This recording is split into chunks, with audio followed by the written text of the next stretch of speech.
Welcome to the Rusted Garden. This is video 5 in growing large tomatoes. Today is all about solving problems. We've had 10 days of crazy rain.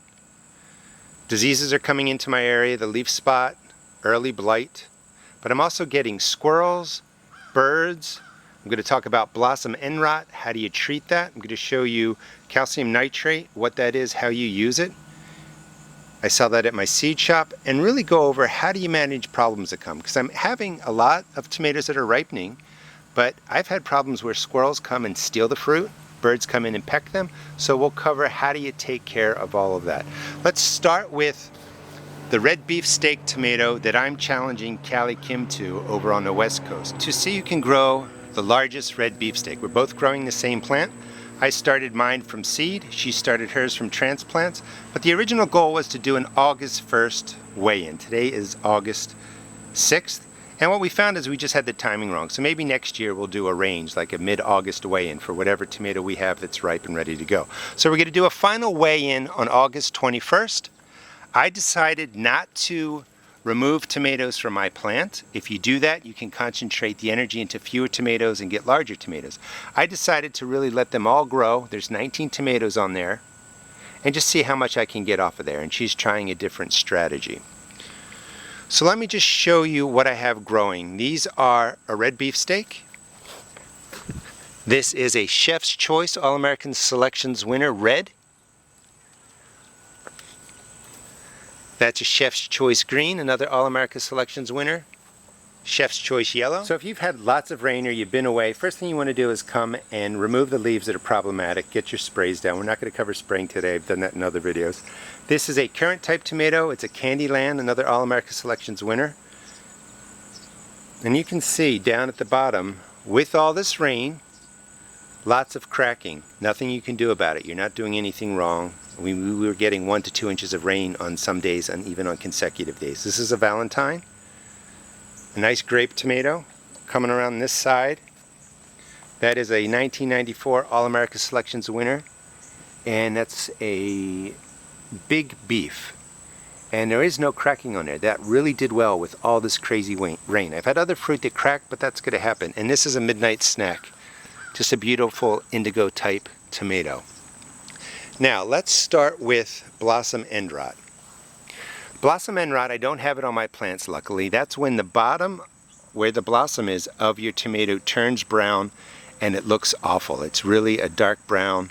That is not a problem from a bacteria or a fungus or a virus. It's a physiological issue, and it usually happens because there's either not enough calcium in the ground, which is rare, or your plant can't pull the calcium in through the root system, and that can happen with uneven waterings. It happens more often in containers, less often in the ground, and you can prevent this by putting lime or gypsum or eggshells in your garden at the end of the season, and you're going to know that you have plenty of calcium in the ground. Now, when your plants have been damaged, you come back, you've removed a lot of leaves from the bottom, you're going to want to give them a nice high nitrogen fertilizer. That's where I will use the chemical fertilizers. They are not poisons, they don't hurt you, they don't hurt your plants, and I'm going to show you how to use them where they're not going to hurt your soil. But you want to give them nitrogen to get the leaves growing, because you've had trouble with diseases, you removed leaves. I sell at my seed shop calcium nitrate. It's 1500, so it has a 15 nitrogen in there, but it also has 19% calcium. This will put calcium that is in a water-soluble form right into the root system of your plant. That means your plant can take it up right away. If you go to stores and you buy blossom end rot spray, you're paying $6, $8 for a bottle. It's got less than 1% of the calcium nitrate in there. This you can make yourself. It's 1 to 2 tablespoons in a gallon of water, and you're going to make dozens of gallons just out of this pack. It's a great way to resolve issues, but it is a chemical fertilizer. If you don't want to use that, you can come up with other choices, but I really like this for emergencies and for getting some leaf growth going later in the season when diseases are coming to your plants. I'll show you how to do that later in the video. Let's address the problem of birds. You're going to see a lot of times, and these tomatoes are all available to birds in my area, and I have a couple that will come in and they will peck it.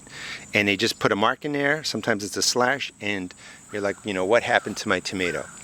Sometimes, and most of the times, birds do that because they are thirsty. You may get a variety of bird that just likes tomatoes, and if you do, I think you're out of luck. Just bring in a bird bath. Sounds counterintuitive. I have a fountain in there that actually works. It's solar powered. I'll put that in the description.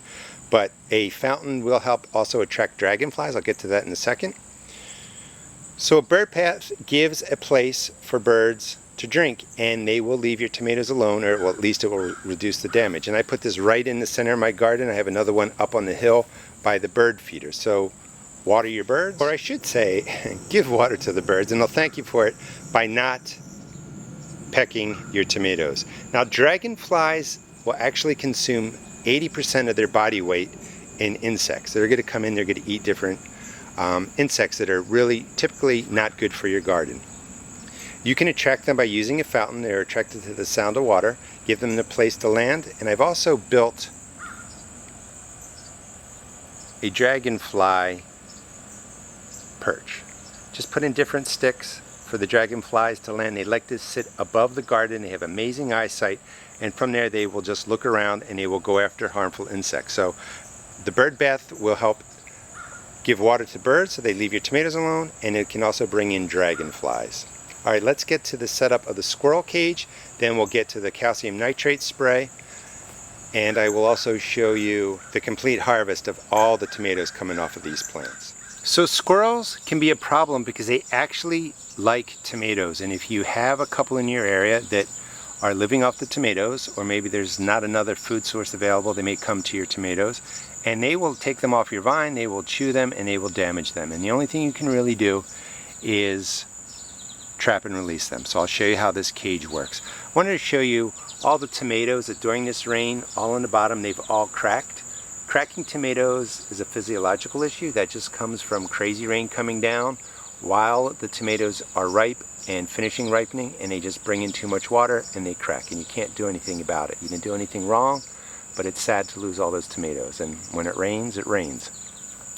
You want to trap about this size. I will put a link in the description if you want to, check out Amazon. But it basically is set up with a pressure plate right there. You can see the piece of metal that comes all the way up. And you just raise this cage. It's going to spring shut. I'll show you how that works.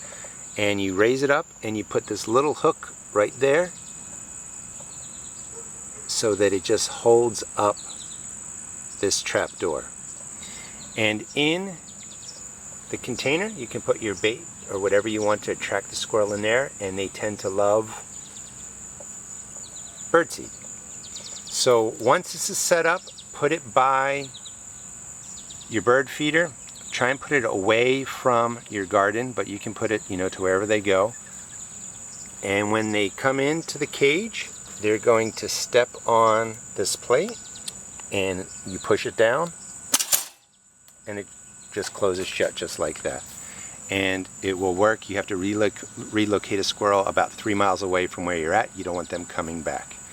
All right, let's get to the blossom end rot and treating that with calcium nitrate. So calcium nitrate's water-soluble nitrogen and water-soluble calcium. That means your plant can use it right away. It's perfect for emergencies. And the way you create calcium nitrate is you take calcium carbonate, nitric acid, mix them together, they react, and you end up with calcium nitrate. It is technically a chemical because it's human processed, but it's not harmful to you, it's not harmful to your plant, and it's not harmful to your soil if you use it this way.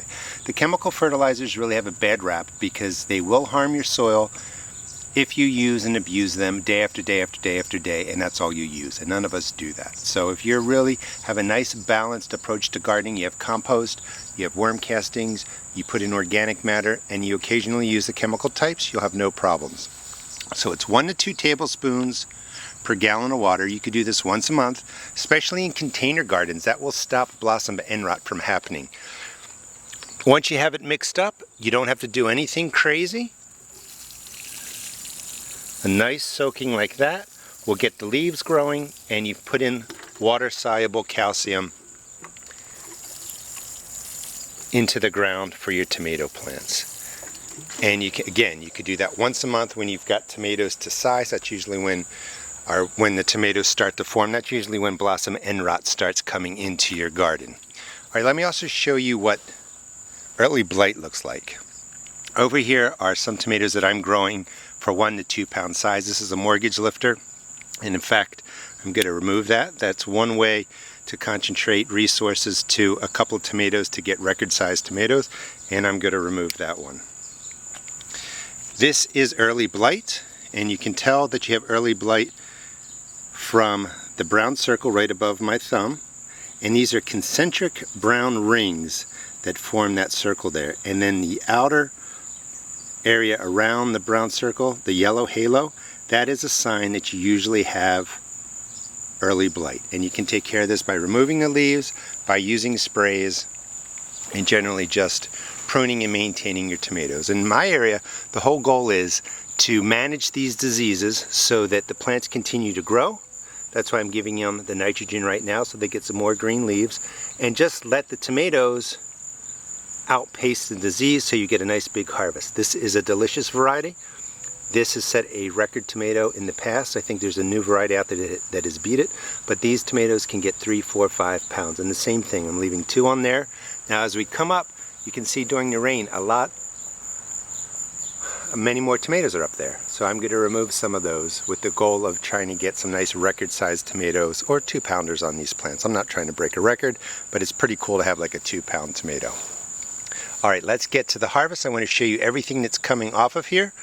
Also, after you have issues with disease, lots of rain, you have fruit that's on there, start removing it. Just take it all off.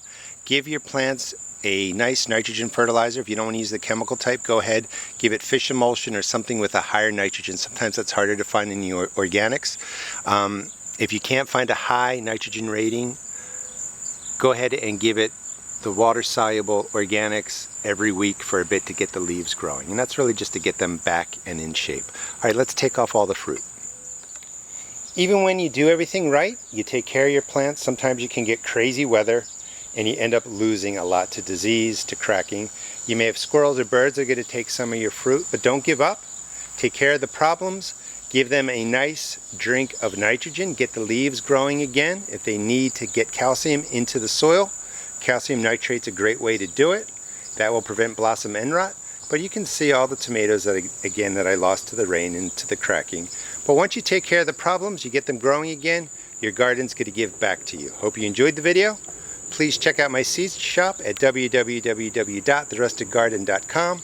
And the final video will come towards the end of August when we do the final weigh-in of the beefsteak, and I'll show you more of the growth in here. Thanks for watching.